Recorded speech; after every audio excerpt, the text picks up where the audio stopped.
ये वह केबल है जो पूरी दुनिया को इंटरनेट प्रदान करती है। वेट, मैंने सोचा कि हमें इंटरनेट उपग्रहों से मिलता है। क्या यह सच नहीं है? हालांकि आप लोग क्या करते हैं, मुझे कमेंट में बताना। अब तक दुनिया भर में लगभग 99% इंटरनेट केबल के माध्यम से आता है। यदि आप नहीं जानते कि केबल पूरी दुनिया को इंटरनेट कैसे प्रदान करते हैं, तो मैंने इस पर एक वीडियो बनाया है। कृपया जाकर इसे देखें। आज के वीडियो पर वापस जाए तो लगभग 1% उपयोगकर्ता सैटेलाइट इंटरनेट का उपयोग करते हैं। लेकिन केवल 1% ही क्यों? क्या यह हाई स्पीड प्रदान नहीं करता है? क्या यह बहुत महंगा है या आसानी से उपलब्ध नहीं है? यह सब हम इस वीडियो में जानेंगे, तो बने रहिए। सबसे पहले आइए देखें कि सैटेलाइट इंटरनेट कैसे काम करता है। आइए इसे 3 खंडों में विभाजित करें। पहला, हमारे मोबाइल फोन और लैपटॉप जैसे उपकरण इंटरनेट से कैसे जुड़ते हैं। दूसरा, सैटेलाइट अंतरिक्ष से सिग्नल कैसे भेजते हैं। और तीसरा, सैटेलाइट कैसे टेक्स्ट, वीडियो या इमेज जैसे डेटा एकत्र करते हैं जिन्हें हम खोजते हैं। तो हमारे उपकरण इंटरनेट से कैसे जुड़ते हैं? यह हिस्सा लगभग केबल या फाइबर इंटरनेट का उपयोग करने जैसा ही है। आप वायरलेस तरीके से या ईथरनेट केबल का उपयोग करके कनेक्ट कर सकते हैं, ठीक उसी तरह जैसे आप अपने फोन या लैपटॉप को अपने घर के वाईफाई से कनेक्ट करते हैं। स्टारलिंक मॉडेम एक वाईफाई नेटवर्क बनाता है। आप अपने डिवाइस पर उपलब्ध वाईफाई नेटवर्क की सूची से इसे चुनकर अपने डिवाइस को इस नेटवर्क से कनेक्ट कर सकते हैं। या यदि वाईफाई समर्थित नहीं है, तो आप अपने डिवाइस को मॉडेम से कनेक्ट करने के लिए ईथरनेट केबल का उपयोग कर सकते हैं। मॉडेम एक तार का उपयोग करके एंटीना डिश से जुड़ता है, जिसे आपके घर के पास कहीं जमीन पर रखा जाएगा और वह डिश सैटेलाइट से कनेक्ट हो जाएगी। लेकिन इस डिश का दिलचस्प हिस्सा यह है कि यह सैटेलाइट की स्थिति के आधार पर चलता है। जैसे ही सैटेलाइट कक्षा में घूमता है, एंटीना को भी सही दिशा में इंगित करने की आवश्यकता होती है, जिसके लिए डिश को स्थानांतरित करना आवश्यक होता है। लेकिन डिश कैसे चलती है और यह कैसे पता चलता है कि किस दिशा में जाना है? जब हम पहली बार इंटरनेट स्थापित करते हैं, तो यह पास के सैटेलाइट का पता लगाता है और उस सैटेलाइट की स्थिति को याद रखता है।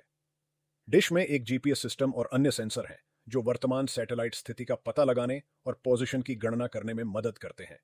इस डेटा के आधार पर डिश से जुड़ी एक मोटर इसे तदनुसार घूमने में मदद करती है। ठीक है, हम जानते हैं कि डिश सैटेलाइट के साथ संचार करने के लिए अपनी स्थिति कैसे बनाती है। लेकिन यह संचार कैसे करती है? यह रेडियो वेव का उपयोग करता है, क्योंकि हमारे पास सैटेलाइट से एंटीना तक तार नहीं हो सकता है। लेकिन मेरा रिक्वेस्ट रेडियो तरंग में कैसे परिवर्तित होता है?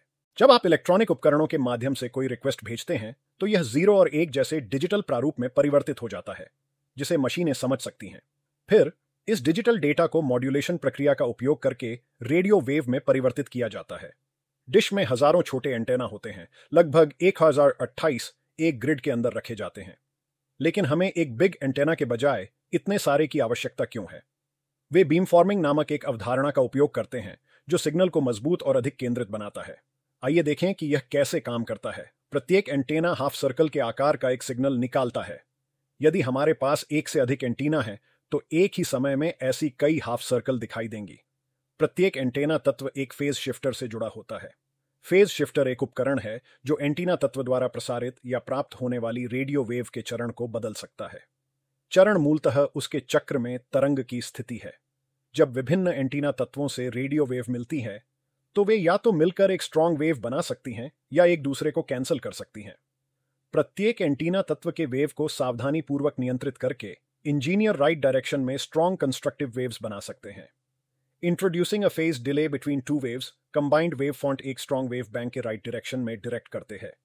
इसे बीम फॉर्मिंग के रूप में जाना जाता है। अब हम जानते हैं कि एंटीना सैटेलाइट को सिग्नल कैसे भेजता है। प्रत्येक सैटेलाइट को लॉन्च व्हीकल का उपयोग करके लॉन्च किया जाता है। फिर इसे पृथ्वी की सतह के बहुत करीब एक अंतरिक्ष क्षेत्र में स्थापित किया जाता है, जिसे लो अर्थ ऑर्बिट भी कहा जाता है। प्रत्येक सैटेलाइट के पास डिश और ग्राउंड स्टेशन पर सिग्नल प्राप्त करने और संचारित करने के लिए अपना स्वयं का एंटीना होता है। ठीक है, मैं समझता हूं कि यह रेडियो सिग्नल भेजता है, लेकिन सैटेलाइट को कैसे पता चलता है कि कौन सा सिग्नल प्राप्त करना है, क्योंकि हवा में बहुत सारे सिग्नल हैं? प्रत्येक डिश का एक विशिष्ट पहचानकर्ता होता है और उसे एक डेडिकेटेड फ्रीक्वेंसी के साथ सेट किया जाता है। उसके आधार पर सैटेलाइट सिग्नल की पहचान करता है। आइए जल्दी से देखें कि ग्राउंड स्टेशन क्या है। यह बड़े एंटेना का एक सेट है जो सैटेलाइट और इंटरनेट बैकबोन के बीच कम्युनिकेट करने में मदद करता है।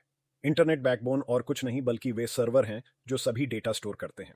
इन शॉर्ट, जब हम किसी वीडियो के लिए रिक्वेस्ट करते हैं, तो वह रिक्वेस्ट मॉडेम और एंटीना के माध्यम से एक रेडियो वेव में परिवर्तित हो जाता है। एंटीना उस सिग्नल को निकटतम सैटेलाइट को भेजता है। सैटेलाइट उस सिग्नल को एनालाइज करता है और उसे वापस ग्राउंड स्टेशन पर भेजता है।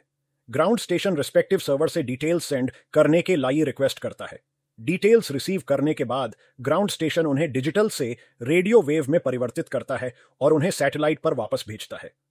एक बार जब सैटेलाइट प्रतिक्रिया प्राप्त कर लेता है तो वह इसे डिश के माध्यम से यूजर को वापस भेज देता है और अंत में हम उन वीडियो, इमेजेस और टेक्स्ट को देखने में सक्षम होते हैं। यदि आपके एरिया में ग्राउंड स्टेशन उपलब्ध नहीं है तो सैटेलाइट लेजर सिस्टम का उपयोग करके एक दूसरे से कम्युनिकेट करते हैं। वे पास के सैटेलाइट को सिग्नल भेजने की कोशिश करते हैं जो ग्राउंड स्टेशन के नजदीक है। इस प्रकार स्टारलिंक सैटेलाइट इंटरनेट काम करता है। तो फिर बहुत कम लोग सैटेलाइट इंटरनेट का उपयोग क्यों करते हैं? इसके पीछे कई कारण हो सकते हैं। फर्स्टली, यह दुनिया के लिए आसानी से उपलब्ध नहीं हो सकता है। दूसरे, स्पीड फाइबर या केबल इंटरनेट की तरह होगी क्योंकि सिग्नल को जमीन से अंतरिक्ष तक बहुत लंबी दूरी तय करनी होगी। अंतिम लेकिन महत्वपूर्ण बात यह है कि यह फाइबर केबल इंटरनेट से थोड़ा महंगा है। मुझे आशा है कि आपको इस वीडियो से कुछ उपयोगी चीज मिली होगी। यदि आप ऐसा करते हैं तो कृपया मेरे चैनल को लाइक, शेयर और सब्सक्राइब करना ना भूलें।